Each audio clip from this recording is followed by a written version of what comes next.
believe we are all doing good. Yes, you're welcome, you're welcome, you're welcome, you're welcome. Good to have you back today. Welcome to today's series, and I hope you are doing good. Let's greet each other. Let's greet each other. Let's make use of the chat box to say hello to one another. Yes, let's have that. Let's have that. Let's greet each other. Welcome, welcome, welcome, welcome. And as you are joining, do well to rename yourself. Ensure you are in the right name position. Yes, thank you, Abdullah from Nigeria. Hello to you too. You're welcome. Yes, Chima from Nigeria. Hi to you. Welcome. You're welcome. I'm glad. Yes, Usman from Nigeria. Good afternoon to you. You're welcome. We are glad to have you. Yes, Jonathan from Zambia. Hello to you too. We are good. You are welcome. You are welcome. I believe you are ready for today. Yes, hello. Taibat from Nigeria. Hello to you. Thank you. Thank you. Thank you. That's awesome. We are glad to have you this moment. Yes, I know that the program has been so far so good. You have been enjoying yourself. You have learned a lot. Today is week 5 or so, yes, and you have gone through some couples of training for the past 4 weeks. It has been educative, it has been wonderful, and that's cool. So once again, sustainable greetings to everybody.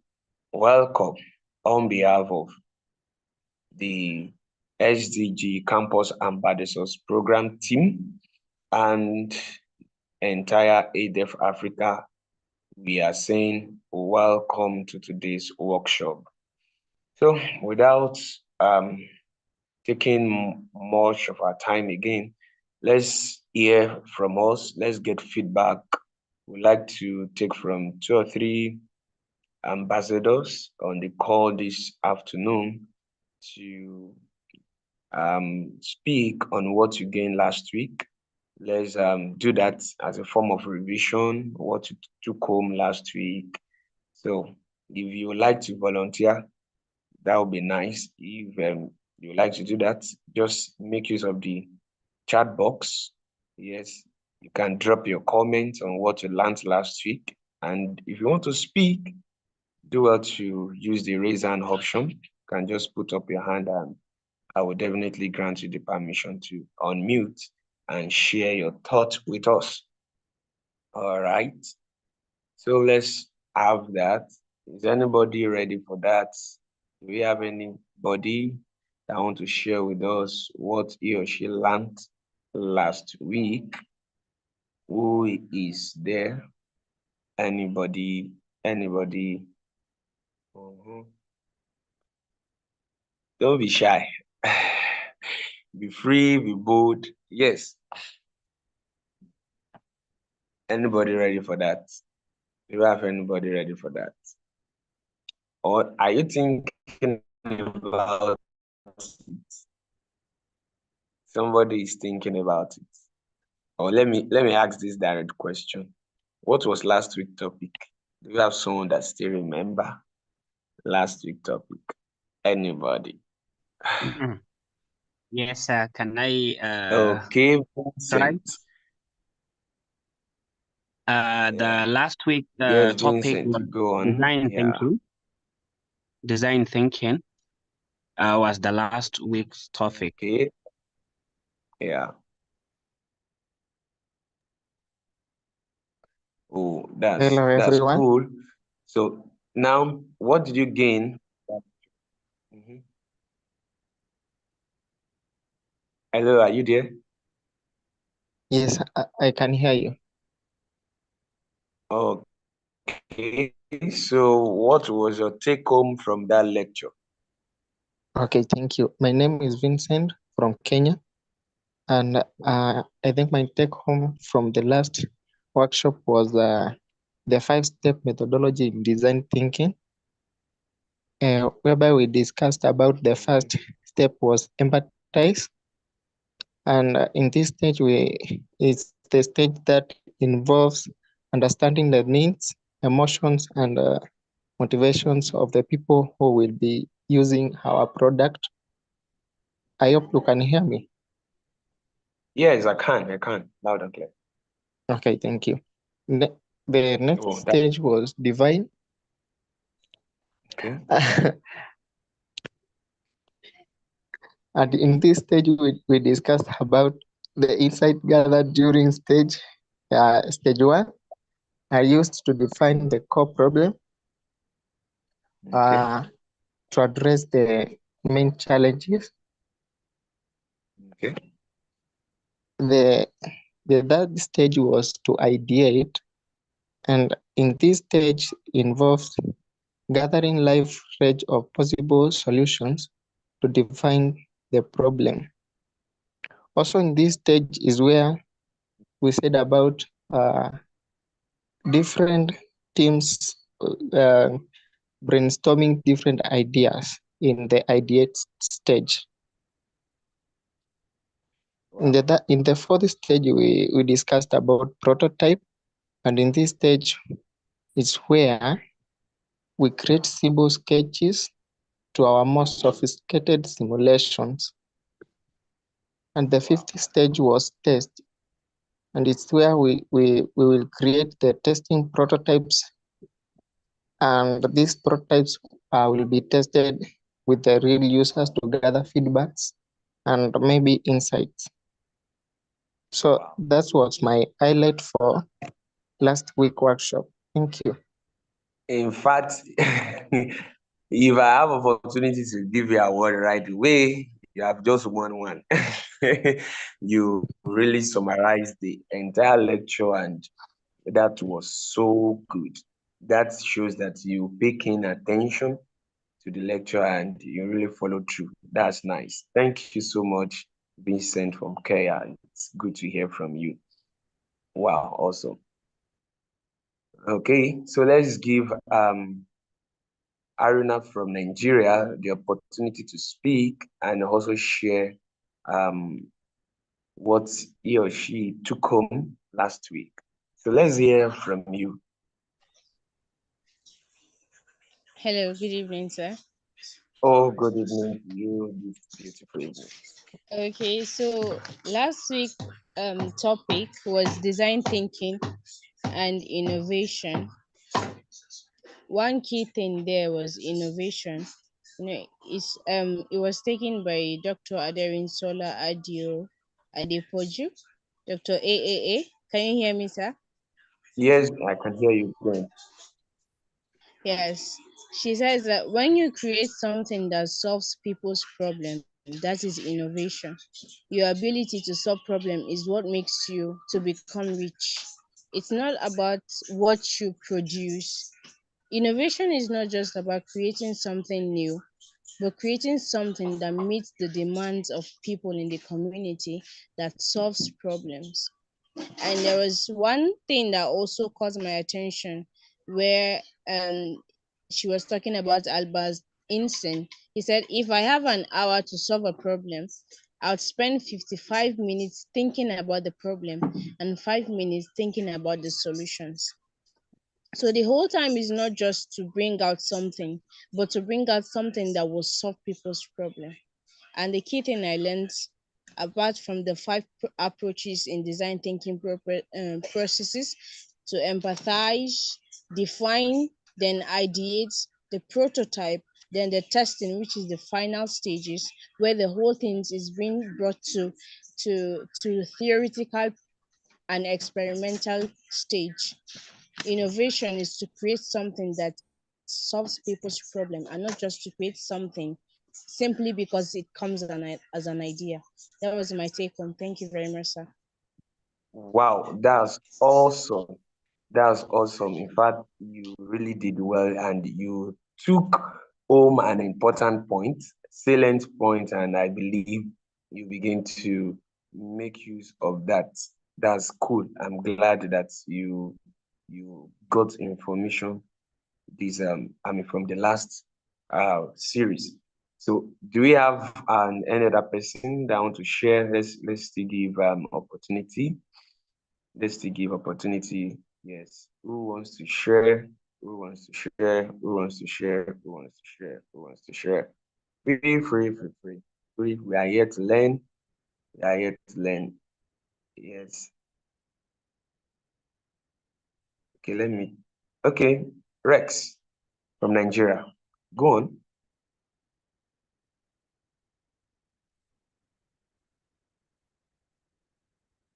Oh, I thought Rex wanted to say something. Maybe, maybe that's network. Okay. So, yeah, who still want to say something? I was about checking the chat box the other time to see maybe, okay, Lawa from Nigeria said, we learned business strategy and problem-solving technique. Oh, awesome. Awesome. Obi from Nigeria said, the topic for last week was design thinking and innovation. Yeah, that's good. That's good. Shows that we are actually following through. That's awesome. But I still wish I have someone to speak and tell us more. Don't be shy. I want to hear your voice. You are hearing my voice over there. I also want to hear your voice. Good afternoon. Good afternoon. Sorry, Yes. but yeah. Last week, I learned one important thing is packaging. Many consumers may like a product but might not patronize you because of the way it is packaged and the way you advertise it. Wow, that's great. That's great. As oh, oh, as short as that is very important.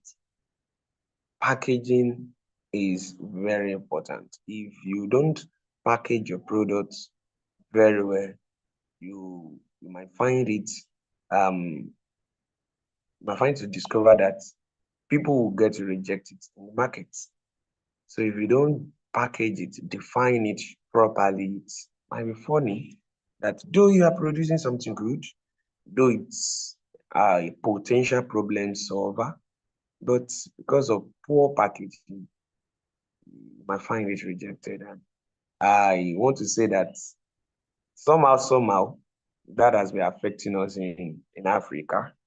So we need to change as we are uh, students across various university with potential to own a firm or do production in the next future or engage in rendering a particular service or the other. We must also learn proper packaging to everything we are dishing out. All right, that's awesome. That's awesome. I want to confirm if Madam Chinoyezim Modesta is on this call. I'm trying to get the name, but I'm not seeing her. Please, if you're on this call, just say hello.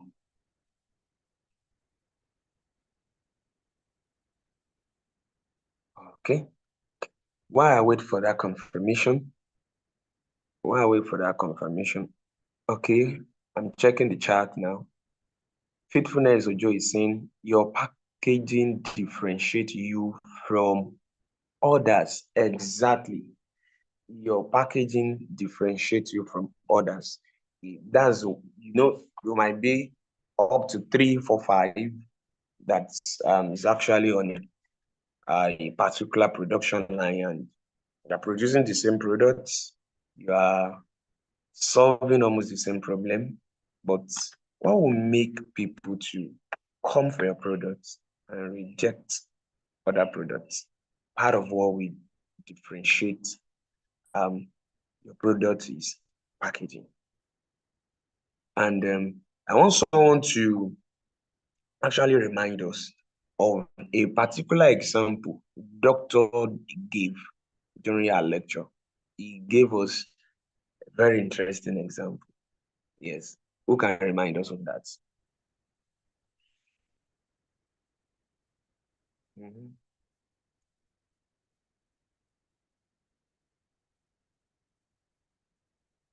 Hey, everybody is quiet. Oh, nobody wants to talk. The particular example doctor made use of while she was talking about packaging last week.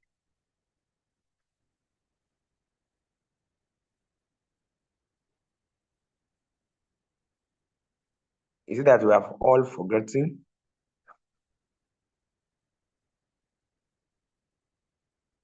Hey.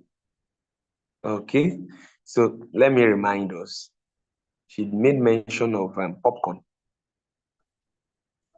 That as simple as popcorn is, from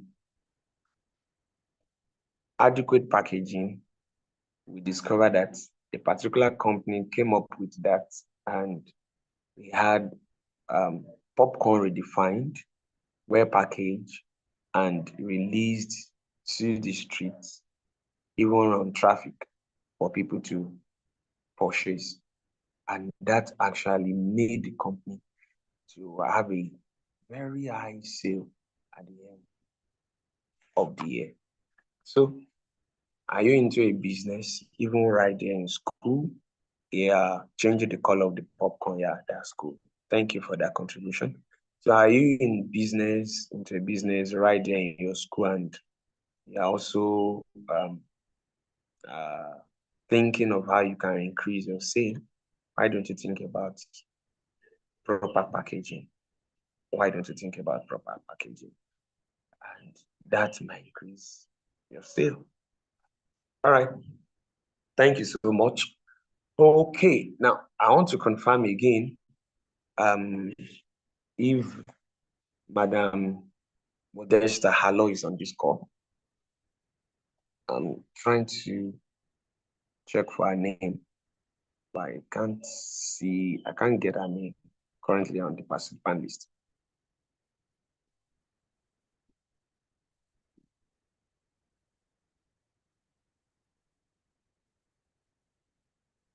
All right.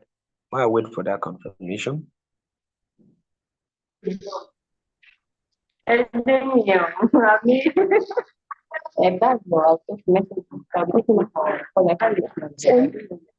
you mute your mic? Please, can you mute your mic? All right. So, as we prepare for today's lecture, I would like to read the bio of our facilitator. So we have Deborah Kemi Olakunle as our facilitator today. Who is Deborah Kemi Olakunle? Deborah Kemi Olakunle, popularly known as Kemi, the change maker, is a global social impact and development professional with a passion to provide solutions to social problems in underserved community. Our expertise revolve around the SDGs with focus on good health and well-being, no poverty, gender equality, and partnership for the goals. She teaches design thinking tools to create solutions to solve social problems. In a bid to amplify our work, Kemi founded a development agency in Nigeria, Hub for Social Impact, and edutech community that equip young change makers with technical skill to solve social problems and connect to opportunities and resources to amplify their social network. Our work has been published in the media by the Business Day, Moveco One, among many others. Ken is a certified project manager with certifications in global social entrepreneurship, grant writing and fundraising, multi-stakeholder partnership and design thinking in social innovation. We have the honor of having Madam Deborah Kemi Olakunle to facilitate today's program. And we are glad to have her and to have our representative. That's the person of Madam Chinoyelum Modesta Halo. This dear changemaker, can you welcome her using the chat box to welcome our facilitator? Let me see that coming. I don't want the house to be cool, to be gentle too much this evening. I want that chat box to keep going.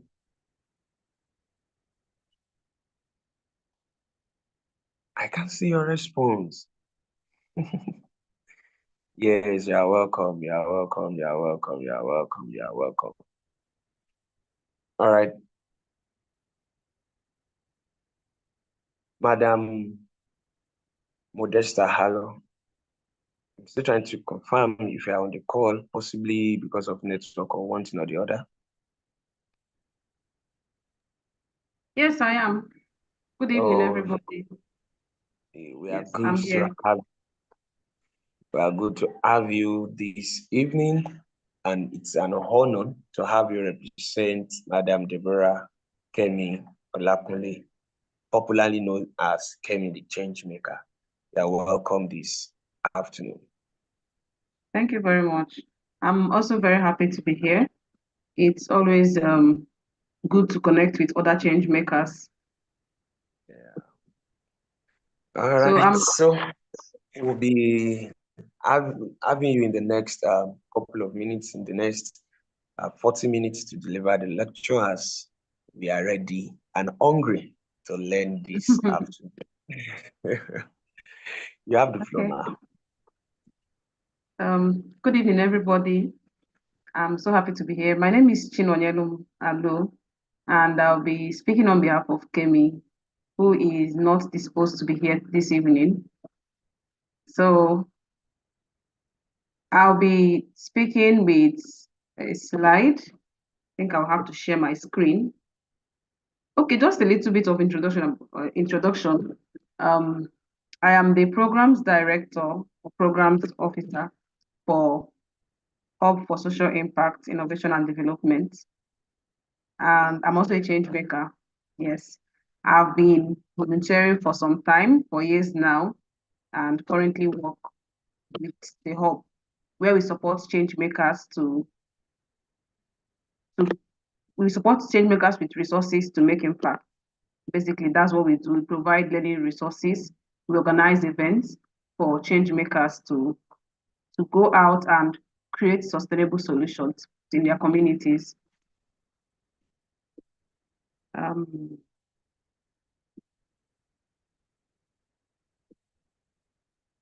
going to share my screen.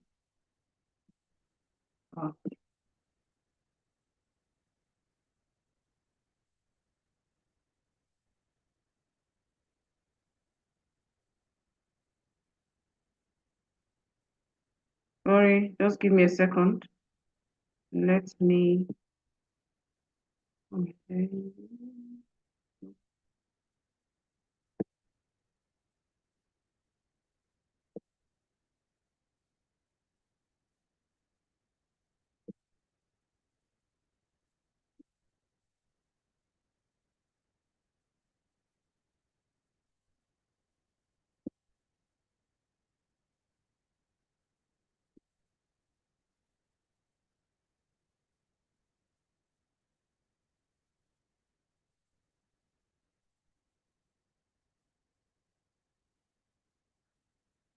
Point.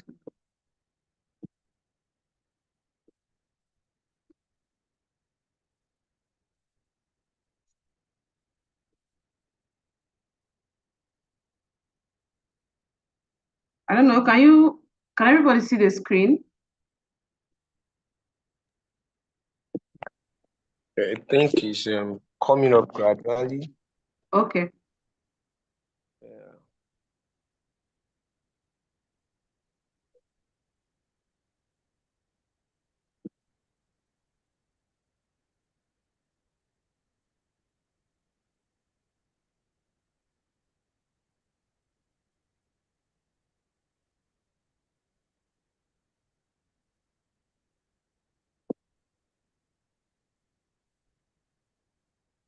Okay.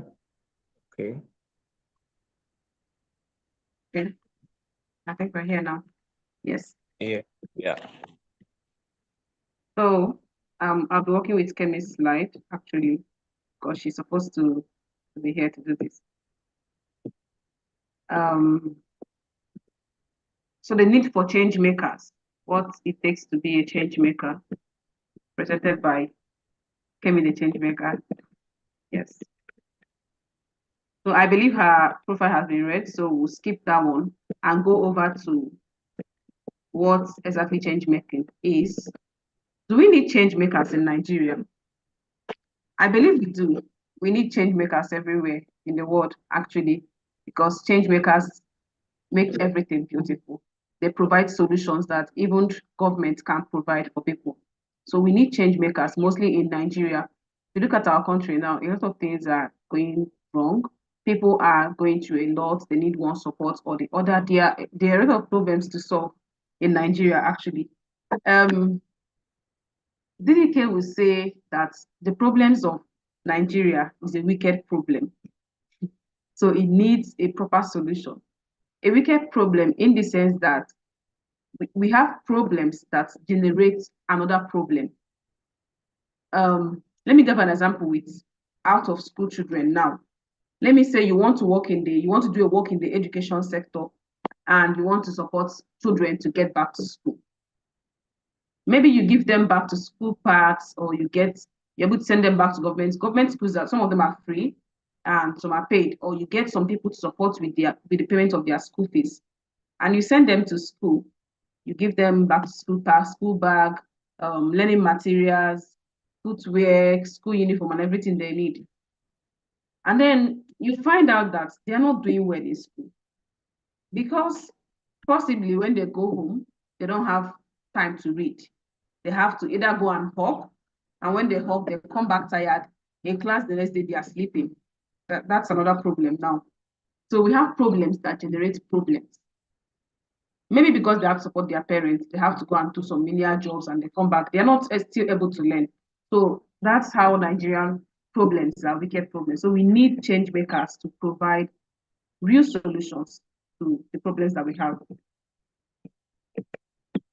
Okay, these are just images of communities and the different challenges. We could see the first picture. The environment is looking very terrible. It's very unhealthy and a lot of things that come out of it. We see the second picture where students are in a classroom. There are no seats. They are sitting on the floor and the roof is terrible. We could also see the roof of a community school somewhere in Imo State. You see hospitals where people are lying on the floor because there are no beds, nothing for them to stay on. So they're sitting on the floor. Imagine what a classroom looks like. And this other one is what it could look like. There are societies that have all these things. So this is what the previous image could look like where change makers actually work. So who is a change maker? A change maker is someone who is taking creative action to solve a social problem for the greater good. Well, I believe that change makers, personally, are people who create solutions.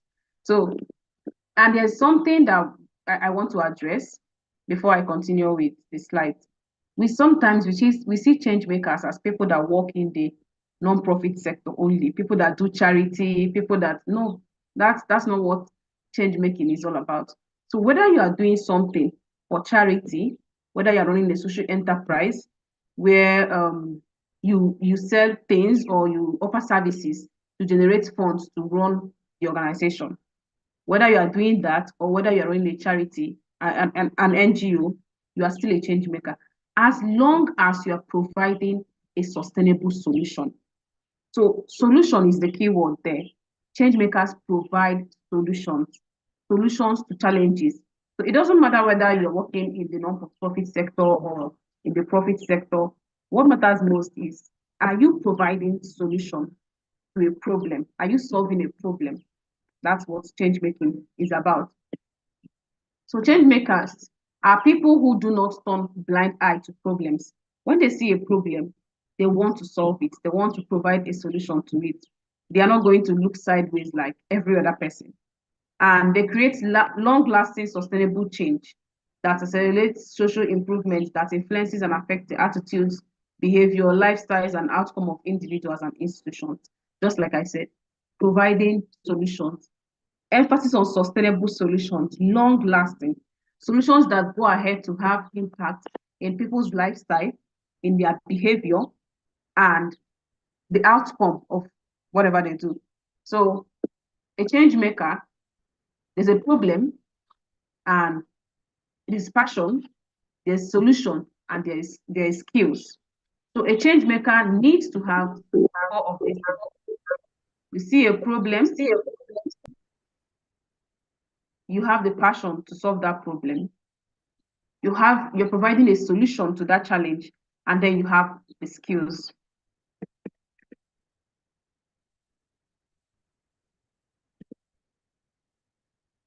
So change making starts with an idea.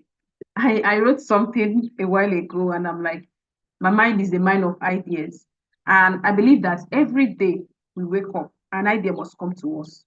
Almost every day we come up with new ideas, new things, we think about things, our brain is constantly trying to come up with things. So we're always thinking and we come up with ideas. So for change making to happen, it starts with an idea. And I'll just read this out. Your mind is an idea generating innovative machine, and it has no limitations except those that have been self-imposed. Your mind is powerful and can prepare you to do extraordinary things once you understand how to harness its power. One idea is all it takes to create a beautiful work of art. So what you need is an idea. Your mind generates ideas. What you need is an idea.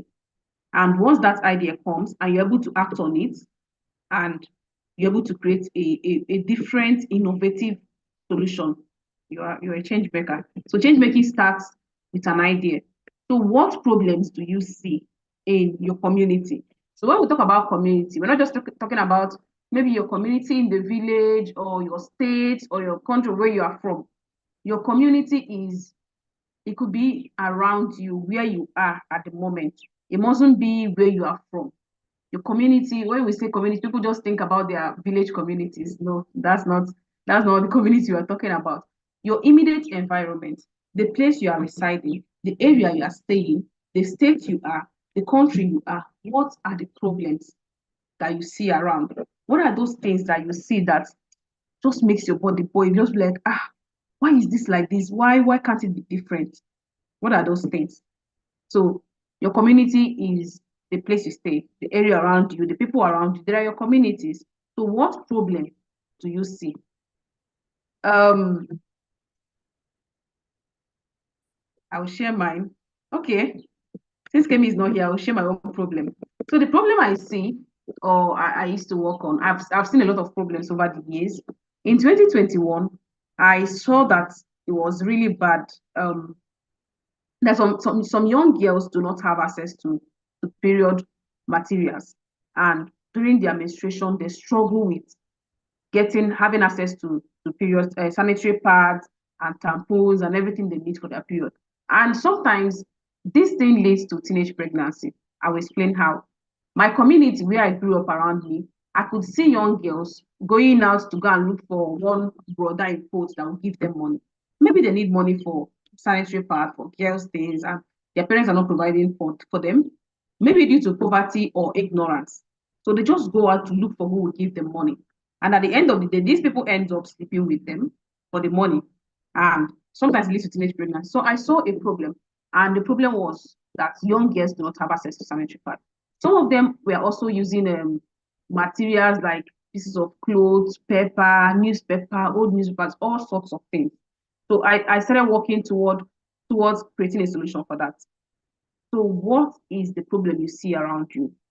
That's where you should start from. To be a change maker, you need to look around you. What is that problem that when you see it, you just get very, very angry. You're just not okay with it. Okay, we'll talk about the Sustainable Development Goals.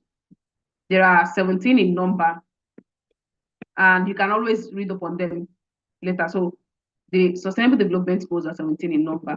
In talking about these development goals, I'll just ask, what SDG is synonymous to you?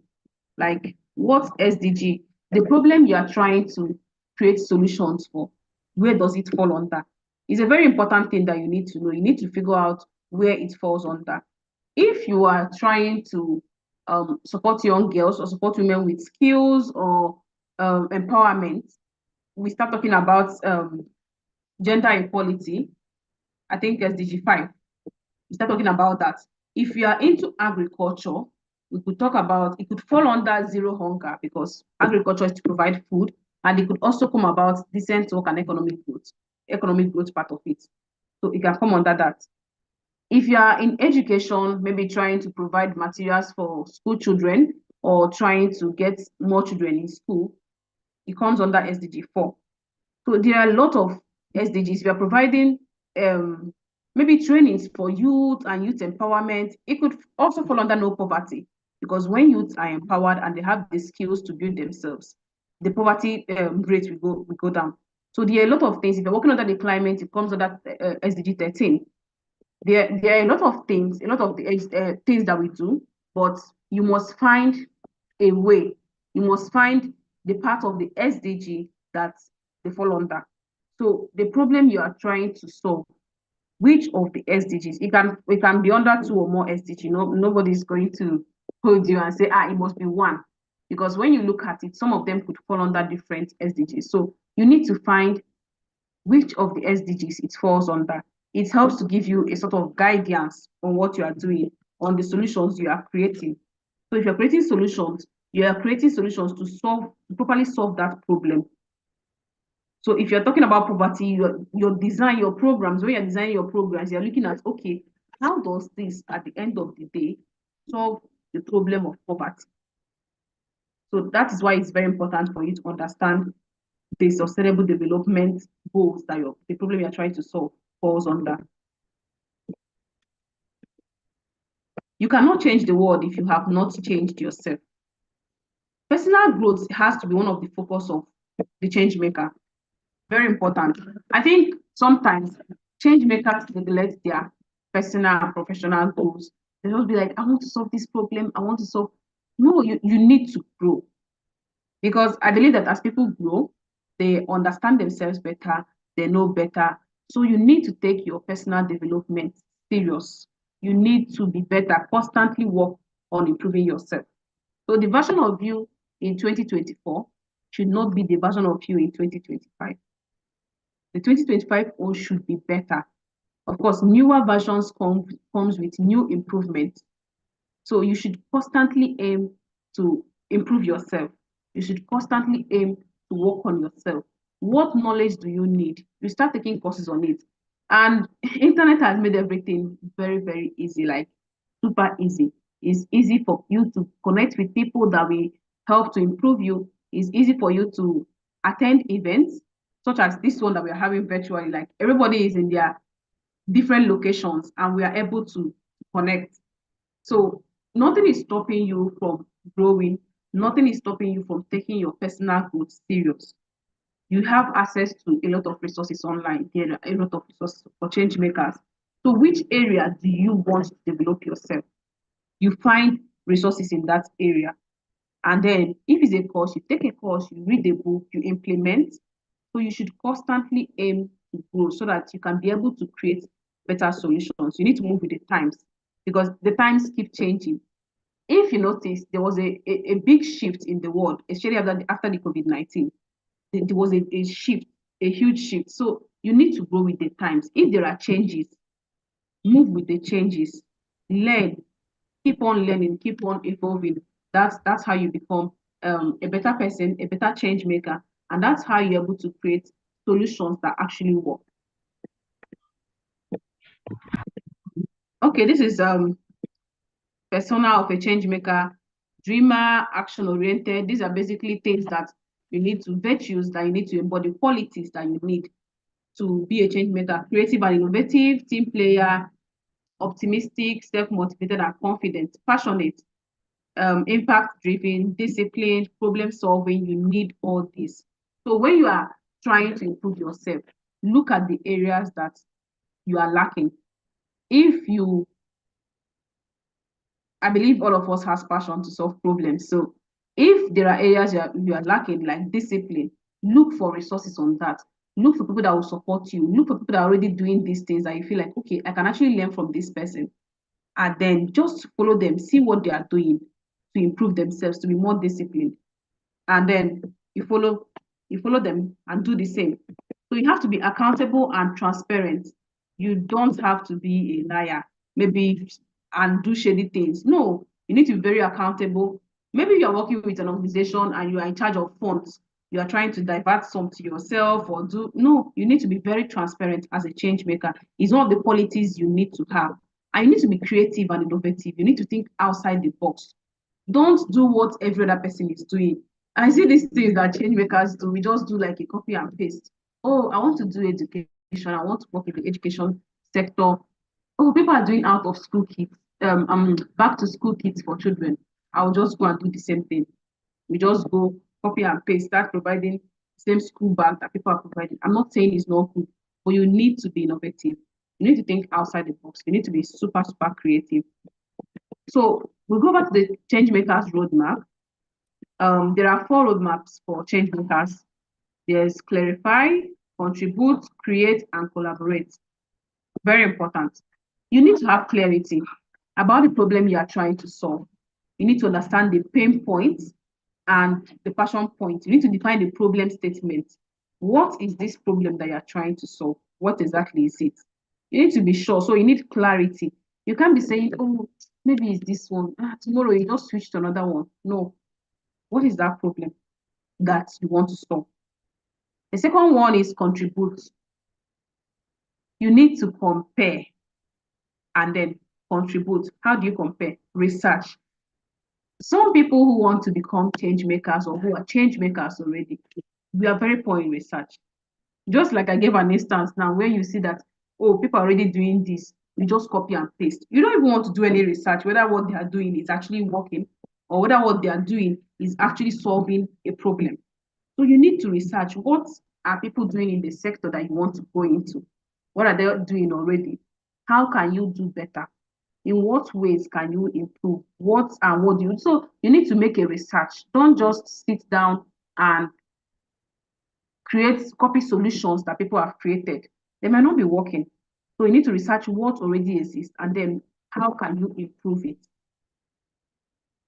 You can also contribute by volunteering or interning with organizations that appeal to you, that appeal to maybe what you want to solve. If you want to solve educational problems, there are already organizations existing, and you can contribute to existing organizations by signing up to volunteer for them, join them in planning their activities, or even apply for jobs. Maybe there's an internship opening and you could just apply. Then create. You need to innovate and create something that doesn't exist, that solves a problem and is sustainable. So when you have clarified the problem you want to solve and you have done research and you already know the existing solutions, it's now time for you to create your own solutions. If you're working with an organization, this is where you bring in your own suggestion to them. Let's do this way, or maybe this way will be better instead of what we have been doing. But if you are running your own organization, this is where you create the solution. So you need to create a solution that is not in existence. That's why I say research is important. So you need to create solutions that actually solve problem, that is actually solving that problem. So when you research, you see what people are doing, you see where they are getting it wrong, and then you create your own solution. Then collaborate. No man is an island. That's the truth. So you need support.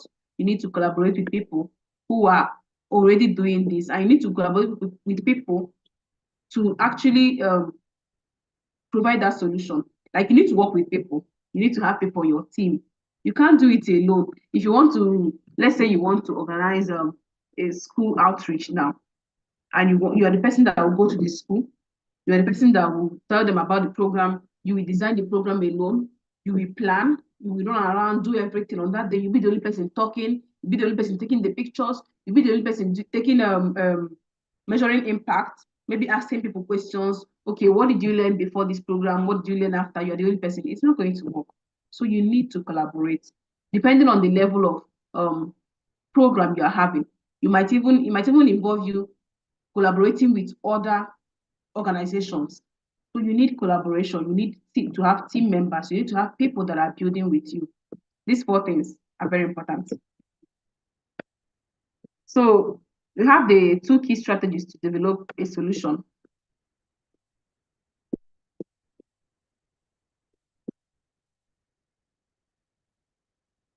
There's the human-centered approach, human-centered design, and then there's the design thinking. For the human-centered design, okay, you know what? I'll just read out what's here, then I'll explain. You know what most NGOs and change makers do? They have a solution in mind, then go in search of a problem that could be solved with their solution. But that's not how it's supposed to do. It's supposed to be done. Human-centered design is a creative approach to problem solving that critically examines, investigates, and considers the needs of the people who you are designing for. This means you end up with tailor-made solutions to suit the specific needs of the people you are trying to help. Yes. A lot of change makers need to avoid armchair analysis. There's something we call armchair analysis. Some change makers just sit down. I'm sitting down now. And then they start, oh, this problem. Okay, there's a problem of hunger. What are we going to do? Let's just cook food and share to 50 people. We have solved the problem. Armchair analysis. You are designing a solution that is not working. So if you give them food today, what happens tomorrow? Will you still give them tomorrow? I'm even going far. If you give them in the morning, what happens in the evening? Are you still going to give them food in the evening? So we just sit down and we create solutions. We just find a solution. We already have a solution in mind. And then we now start, okay, which problem should I solve? And if I do this, I'm solving this problem. No, that's not how it works. You have to design solutions for problems with the people you are targeting. This is where most NGOs or most organizations or most change makers get it wrong. You don't stay in your house to design solutions and then find a problem. Where will I see people that need this thing? You just go there to look for them. No, that's not how it works. I remember this story, the Zobo, I don't know who knows on Twitter, Dr. Chioma Wakama. She narrated this story, went to a community. They wanted to provide water in one of the, I think it's an IDP camp, not in Nigeria, one of these countries. So one of the African countries. So they did everything, did the borehole, water was closed, because the community, the children have to trek quite a distance to get water. So they decided that, okay, let's make water accessible to these people. And they did all these things. They will come back for evaluation and they see that some of the taps have been spoiled and there's no water running. So when they talked with the people, the community members were like, that's the time that children go to fetch water is the time that them parents have to pump. So that now that the water is closed, they don't have time anymore because the children are always in their faces. They don't have their own private time. So you see, so they kept spoiling the water, the tap water that was provided for them. That's their own reason for not accepting the solution that was designed. What it means is that, excuse me, so at the end of the day, they had to liaise with them to find a better solution. What it means is that if you don't create solutions with the people you are trying to help, sorry, if you don't create solutions with the people you are trying to help, you are creating solutions for yourself. So in order not to create solutions for yourself, you need to go into the field. If you find a problem in a community, for instance, you have to go to that a community to speak with the people there, speak with the community leaders. What exactly is the problem? Okay, like when I did, I tried to provide solution for the period poverty that I mentioned earlier. We have to go to communities. We have to ask young girls, what do you use for your period? How is it? What challenges do you have? So what we are doing was to create, we try to create a solution around the challenges that we're having. We liaise with them, okay, what do you think you need for this to happen? So you need to talk with people, you need to visit. Some people don't visit places where they are supposed to when they're trying to create solutions for, except on the day of the event, they're just matching. Oh, we are here to talk to you about this. How do you think those people are going to change? You don't even understand the problem.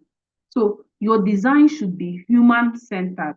You should work with the people you are trying to create solutions for. You need to go into the field. Change making work is not, it's not the way you stay in your house and do, and then on that day you just dress up to come and snap pictures. No, it's not all about the glam. You're not coming for pictures. You need to go into the field. You need to speak with the people. You need to work with them hand in hand to provide solutions. Okay, I'm taking the time. Let's go back to the second one is design thinking. So design thinking is I'm using my voice. So sorry. Design thinking is a specific approach to a human-centered design. I think these two things are just, they are linked together. So design thinking is a process for solving problems by prioritizing the consumer's need above all else. It relies on observing with empathy how people interact with their environment and employs an iterative hands-on approach to creating innovative solutions. Just like I said earlier, you need to work with these people. So when you're thinking of a design, when you go into the community, you want to create solutions. When you're observing, you are looking at what is happening. And then you also speak with them, you have interacted with them. So the design thinking process, the process of solving those problems, the process you use to think to create those solutions, you need to consider the people, all the things that you observe from there, what they spoke to you about as their challenge. These are things you need to consider to create approach, innovative solutions that actually work. So 5 key elements of design thinking. Empathize. You need to empathize with the people you are trying to create solutions for. Don't see yourself as, oh, I'm better than these people, I'm trying to help them. No. Once you start seeing yourself as someone who is trying to help people, there's a problem. So you need to empathize with them. Don't try to feel like you are better than them. No, you're not better. And you need to prioritize their needs. What do they need? Not what do I need? Not what do I need? What does my organization need? No.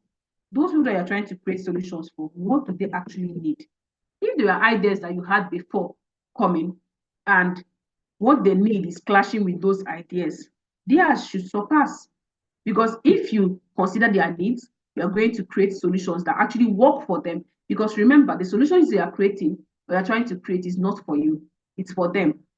So you need to create one that works for them. You need to empathize with their situation, or you need to empathize with their situation, whatever is happening, like what's going on with them. You need to empathize with them. Then you need to define the problem. What is the problem? Based on your interactions with them, you'll be able to determine what the problem actually is. Then ideate. This is where you come up with ideas with your team. Don't do it alone. You're not, even though we all have ideas in our head, you're not an island. You need to work with a group of people. You need to act, okay, everybody should bring their ideas. Let's, based on what we have seen or our interactions with our proposed beneficiaries, what are we going to do? Let's come up with ideas. Then you should create a prototype and then you test it. If you test something in community A and it doesn't work, you have to change some things when you are doing it again. But if it works, that's when you can now scale up, maybe include more communities. So you need to start with a small group of people, excuse me, to test the prototype and see if what you're trying to create is actually working. And that's why evaluation is important, but I will still speak on that before I round up.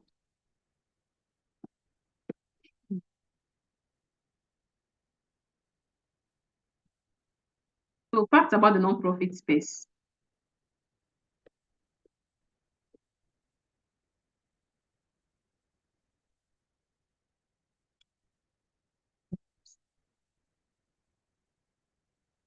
We have, I'm not going to read all these facts, no offense, but I'll just read this. The nonprofit sector is the third largest workforce in the United States behind retail and manufacturing. I'm just going to summarize this. The nonprofit sector is vast. the development sector is very big. It's bigger than what you actually think. And there are over 10 million non-profit organizations around the world. I'm not even doubting that. There are a lot of organizations, there are a lot of non-profit organizations trying to create solutions to solve problems. And non-profit sector also provides jobs. There are jobs. There are non-profits employ 10% of the US workforce and employ 7.4% of the worldwide workforce. So the development sector is very large. It's very big. So there is room for everybody. There is room for you to find out what appeals to you and then find out an organization that is probably already doing that and work with them, or you can find your own organization and then create your solutions. So career options in the non-profit sector. Some people think that when they hear charity, they just think, all those people that don't have money, all those people that don't have work. I don't know. Some people see it as people that don't have work. I don't know if it's only me, but I've had someone, when I told someone, oh, I'm working with a social enterprise and this is what we do. We're like, okay. Next time we are speaking, like, this one that you don't have work. And I'm like, how? I have a job. So some people don't see it as work. Some people think that the options are limited. It's not just to go and go to villages or go to communities or try to provide solutions or run virtual events. Is that not it?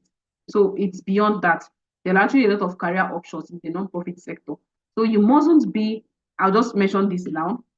I saved it for later, but I might forget it.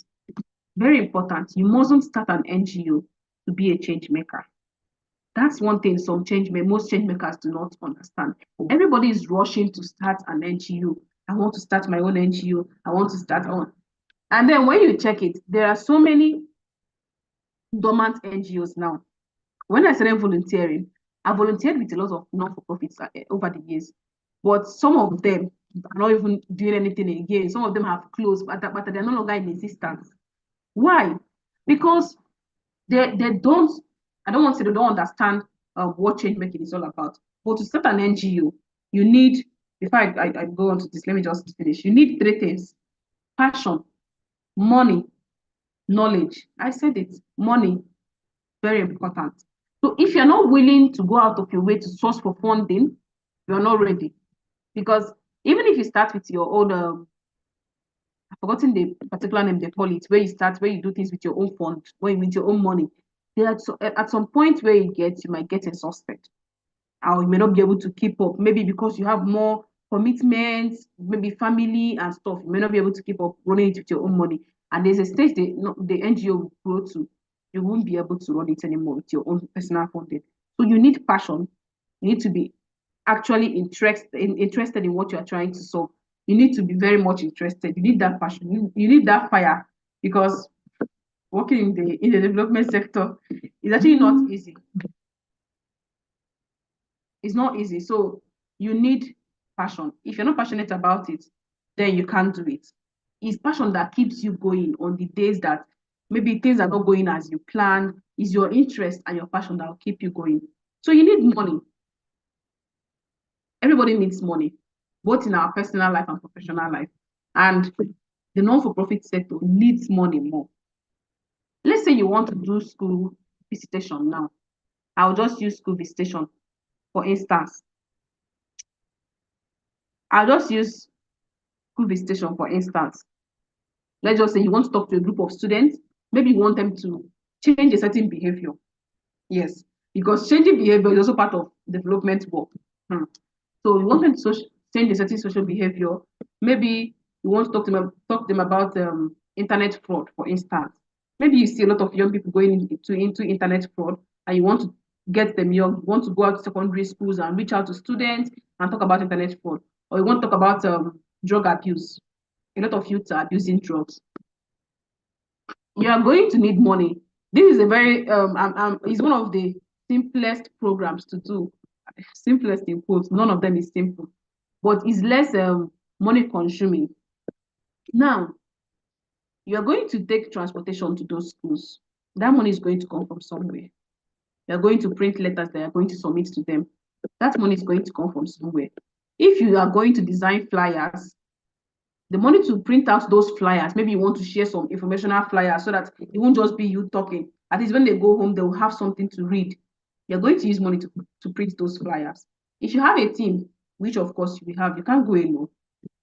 Your team are going to transport themselves, or you give them transport to the venue. Money is going to go into that. And that money has to come from somewhere. And if maybe you want to bring external facilitators outside your team members, maybe professionals, some of them might ask you for, you give me transport at least. Let me transport myself to the place. Even if they don't charge you, maybe for their speaking engagement or whatever, they are going to charge you. Maybe say, okay, please provide transport. I'm going to come there with my transport. So when you calculate all this money, it's going to come from somewhere. So you need money. Knowledge, very important. See, if you don't have knowledge, I don't know, you're going to create solutions that don't work. You even know what you're doing. You won't know about measuring impact. You won't know about evaluation. You won't know what you're going. You won't even know, understand the importance of, there are a lot of things actually. So you need knowledge. You need to know what you are doing. Good intentions are not enough. I wrote this thing after I organized a program. I said, good intentions are not enough. You have the best intentions, you have the passion, you have the interest, you have that fire, you have the ginger. They are not enough. You need to also have the knowledge so that you can create proper solutions. Okay, let's just go over to the career options in the nonprofit sector. So we have project management. There are some people that get paid to design projects for organizations. Yes, they sit down and they manage the project. Any project they have, they're in charge of it, they're in charge of everything, they put the team together and stuff. We have administrative roles, people that act as secretaries, people that act as, if for people that work, for instance, people that work with young girls, they will have girls administrator, somebody that manages the girls, that manage the beneficiaries, all these administrative roles. We have coordinators.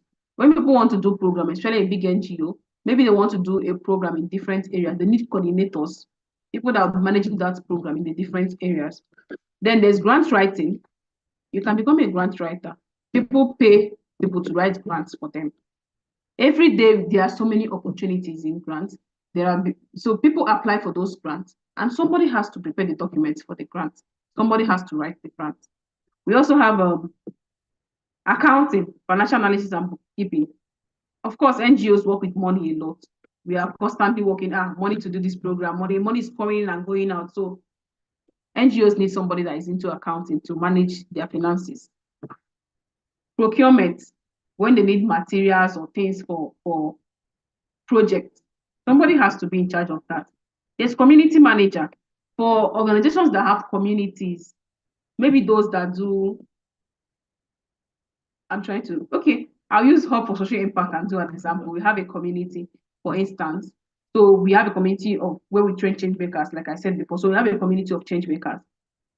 We will need a community manager. And somebody has to do that job. So there is job for change makers. Change makers are not supposed to be hungry. You're not supposed to be saying, oh, it's charity now, it's charity. No, there are actually job opportunities out there. So the social media management, organizations need somebody to manage their social media pages.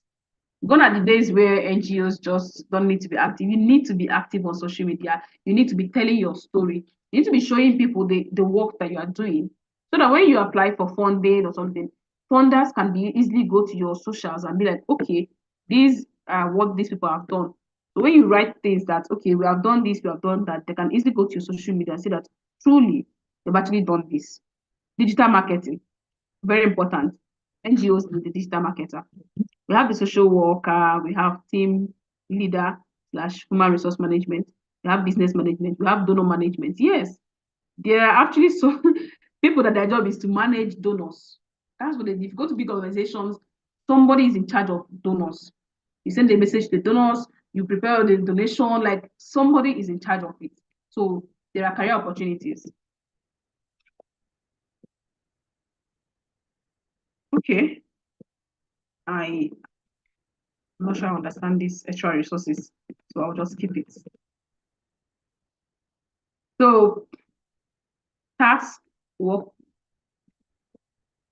Okay, these are just some questions that you need to go through. I'll quickly maybe run through them. So I have a couple of more things to just pitch in before. Okay, what problem are you most passionate about? What's that thing that gets you really frustrated and angry? So you list up. This is something you can do on your own private time to help you to find a problem that you want to create a solution to as a change maker. So why?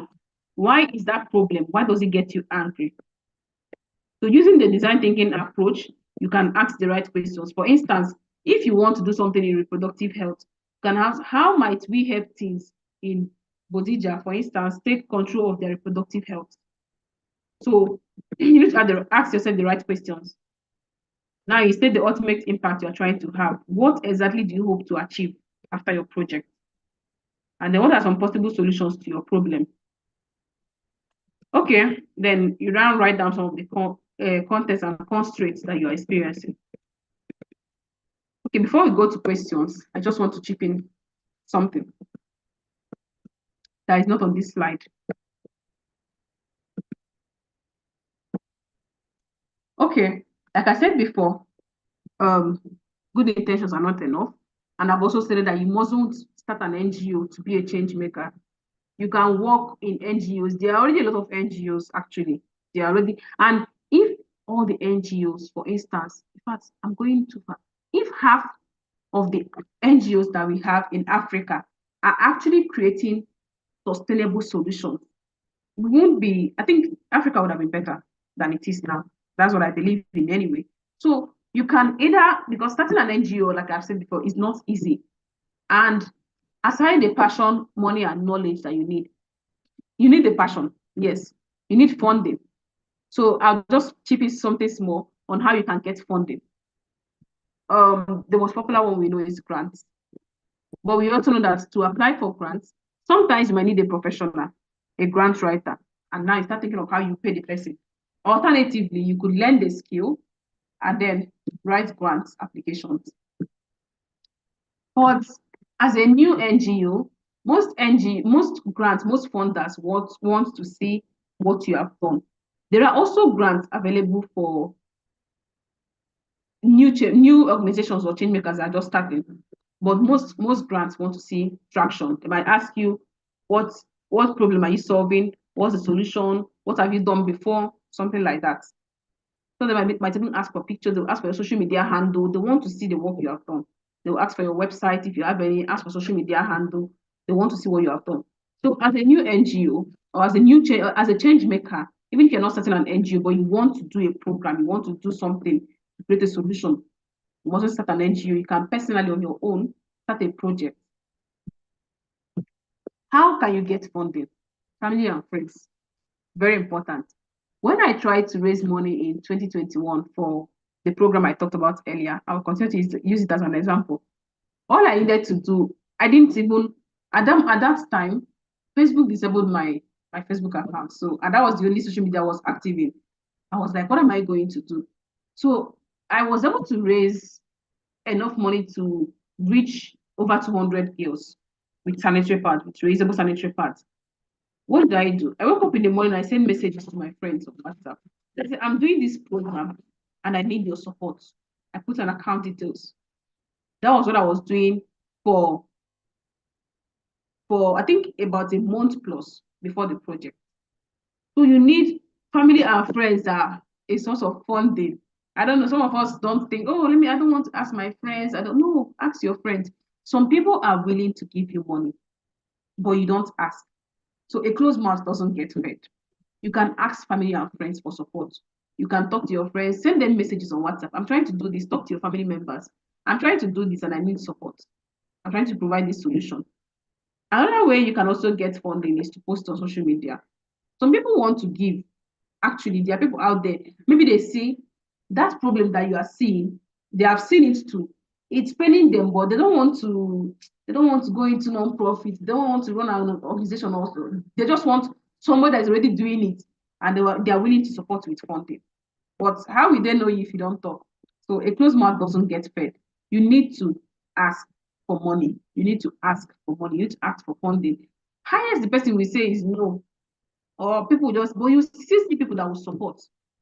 So that's the thing. You need to, if you are still starting, start from family and friends, start from your social media. which is why it's also important that as a change maker, you have a good digital footprint and you're active on at least 2 social media platforms where you talk about what you're doing. The more you talk about it, the more people get to know that you are doing this, and the more you get support. So as a beginner, it's not going to be easy, but you need to talk to people around you. Then I've also said, I've said something about grant writing. So you can apply for grants. There are a lot of grants for change makers, a lot of them. You can check sites like funds for NGOs. You can check opportunities for Africa. You can check, I'm trying to remember them. Just put on Google. Google is a friend, a very good friend. Just put on Google grants for organizations in Africa or in Nigeria or in Uganda or in Kenya, anywhere you are. You just see options. And from there, that's where the research comes in. You start searching for grants that people that are willing to fund new organizations or fund an independent change maker trying to do something. And also as a change maker, you need to apply for fellowships. That's where knowledge comes in. I've gone over to knowledge now. But yeah, grant writing. I think I'm done with money. Knowledge, you need to learn, take courses, apply for fellowships. There are a lot of fellowships out there. There are a lot of opportunities for change makers, a lot of fellowship, a lot of learning opportunities. But some of us don't utilize it. So you need to go out of your way, look for fellowships. Some of them are even free application, and some of them are even fully funded. You will get to travel and meet other change makers. Some are also virtual. You get to learn. And as a change maker, you need to be constantly learning. You need knowledge. What is that you want to focus on? Is it project management? Take courses in project management. You want to be a program officer, take courses in programs. How can you manage programs? How to plan, ideate. You want to be a grant writer, take courses in grant writing. So you need to constantly improve yourself. You should set a target for yourself. Okay, I'll be taking so number of courses every year. I do it. My friends be like, which course are you taking again? What are you going to use this one for? It's knowledge. So that when you come out to speak, you are not lost. When people are talking, you're able to find yourself based on the knowledge that you have. You're able to speak with better authority. You know what you are saying. If your donors have questions or your sponsors have questions, okay, so they'll ask you, this program, are you sure it will work? This solution you are creating, you're able to have you're able to easily find answers for them because you have the knowledge. So you need knowledge. Very, very important for every change maker. I've talked about armchair analysis. You need to get to the root of the problem. Avoid armchair analysis. Don't sit down in your house and create solutions. Go into the communities and find out what the problem is. Then M&E is very important. Yes, I said I will speak about M&E. You need to measure your impact. Even if you are starting small, even if it's just 10 people that you are going to maybe speak to, or 10 people that you are going to talk to, you need to still measure impact. Now, you don't have to be an M&E expert. We actually have people that are into M&E. Big organizations like UNICEF call them to plan their programs. So you need to just do some evaluation on your own. There's you need to do an evaluation before you do the program and after. Some people, yes, I'll just say this now. Some people don't even know what they aim to achieve with a program. They'll just be doing it. Oh, any outcome. No.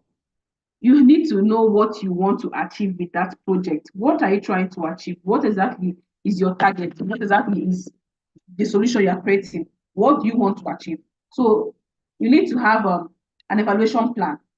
So if you are going to speak to students, for instance, you need to have a baseline test, something that they are going to fill. That's why you need to have forms, something they're going to fill before the program. And then after, you're also going to have something that they're going to fill. It's going to be questions based on what you have talked to them about.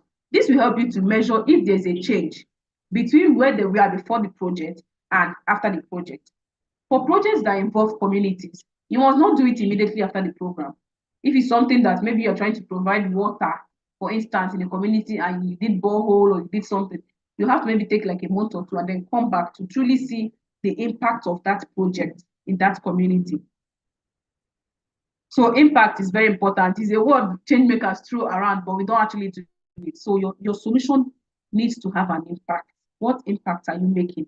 That's why it's important to evaluate. So you can just take basic course on M&E. You don't need to be an expert, like I said earlier.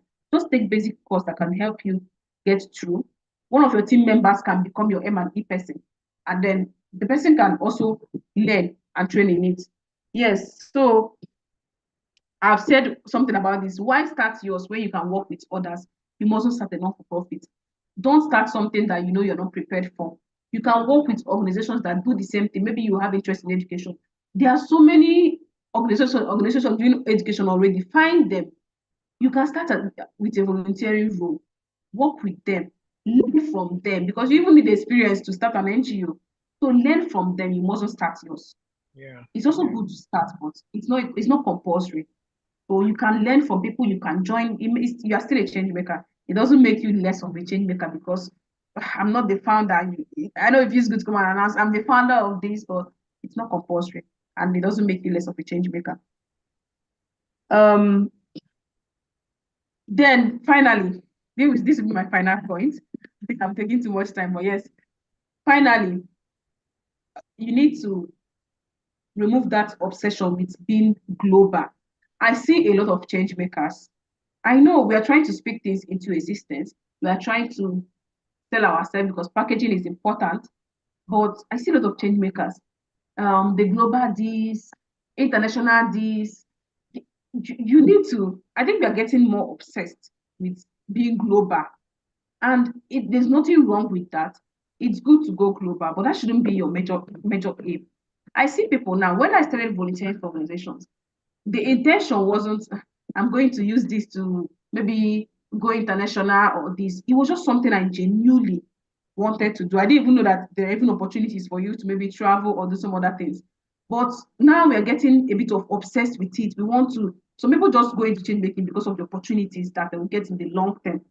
So don't get obsessed with going global. Start from your community. That's where you need to start from.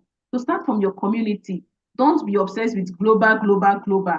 So provide solutions. When you provide sustainable solutions, your actions, your work that you have done, we speak for you.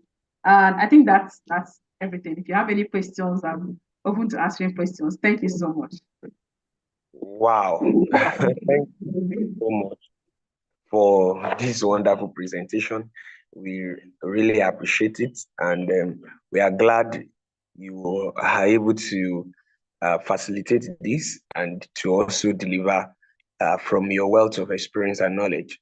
So we sincerely appreciate this.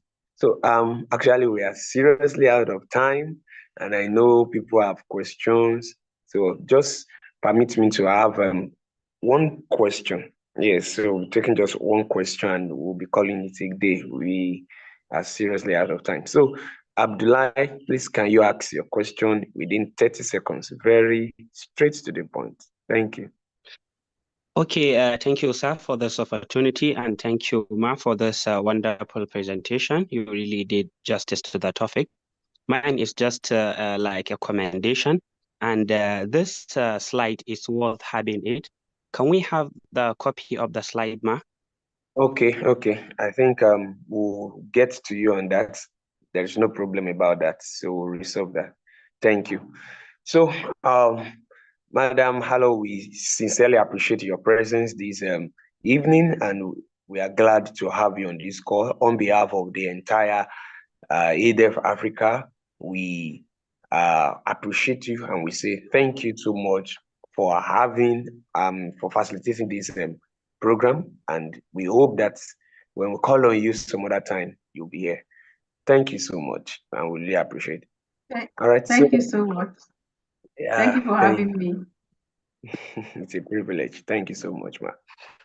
All right. We believe you might still have one or two engagements, so we want to delay you any further, so you can take your leave so that we don't delay you. Thank you. Thank you. All right. So, our dear participants, we would like to furnish you with some other information right about now. Call on Mr. Emmanuel, the director, to give us some information. Thank you. I have to take this very fast because we are really out of time. The very first thing I want to say is I would like to ask each and everyone if you know what is next on this program. And most importantly, I want to see it in the comment section. yeah, what is the next thing on this program as we speak? You've had a lot of series, a lot of training, and very, very importantly, what is the next thing that is in the program timeline? What's the next activity? I want to be sure that we are following the timeline. Okay, okay. I just want to see it in the comment section. You can drop your answer in the comment section. Outreach. Okay, someone said, Chima said outreach. I think the next activity is assessment. All right, not to waste much of our time. I would also like to confirm and hear from each and every one of you what your experience has been from inception. So I'm going to be dropping a link on the screen and I will share that link with you. I mean, you have to use a word to share with us what the experience has been from inception of the program to date. And I'm sharing a link, I'm sharing my screen, and I want to share a link on the comment section. So just go to Mentimeter and you can get to drop your comment. Just use a word to share your experience with us so far from inception of this program to today.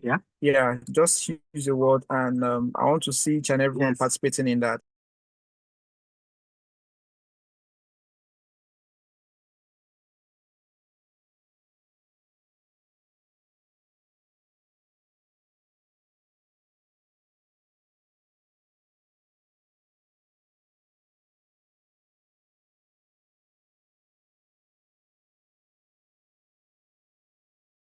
Okay. Okay. Inspiring, motivational. All right. I want you to keep coming. Awesome. All right. All right. Let me keep coming. There are 39 people on this call. I want each and every one of you to participate in that. But most importantly, I want to say that it's very key for you to participate in tomorrow's assessment. You're going to be having your assessment tomorrow evening at 6 p.m. Then that's GMT plus one, and it's also going to be 8 p.m. for those of you in Kenya. For those of you in Sierra Leone, which your time is GMT, is going to be 5 p.m. for you. And some of you that your time zone is GMT plus 2, is going to be 7 p.m. for you. So please ensure you participate in the knowledge assessment and knowledge evaluation. It's one major thing that you must have to be a successful participant of this program. So, and moving on, another thing, okay, I can see a whole lot. Someone is using emoji. And okay, that might not really be accepted, but I still want to see I want to see responses from each and every one of you. I can see excellent, I can see a lot of. Then the next phase is the outreach. Each and everyone had to start. I believe you've all made plans regarding your outreach. Later in the month of June, we are going to share more updates regarding the outreach with you. And yeah, that's going to span the very first 2 weeks in the month of June. And checking the program timeline, that already explains what the structure of the outreach looks like. And please, it's very important, like I said, the first 2 weeks of June. And also in the same month of June is you getting to work on your innovation process. So thinking about what is that problem I want to solve in my community? What is that solution I want to prefer to it? And how can I work on it? So the program team are going to share a guide with you, which will help you to answer these questions. Okay, what is the problem you've identified in your community? What is the solution you are providing to it? And most importantly, it must be focused on a particular SDG. It must be focused on a particular SDG. We share more guide with you on WhatsApp. Thank God every one of you are on WhatsApp and we get to communicate with you on WhatsApp. At this point, I think I can stop sharing my screen and wish each and every one of you a wonderful weekend. If you have a question, please ask on the WhatsApp link. I mean, the WhatsApp group. It's going to be open. Please, Mr. Femi, let's ensure the WhatsApp group is being open right away so that everyone can drop their question. We might not be able to answer your questions here, and also ensuring all ours are being carried along. All right, thank you, and we wish you a wonderful and fulfilling weekend. Enjoy the rest of your day.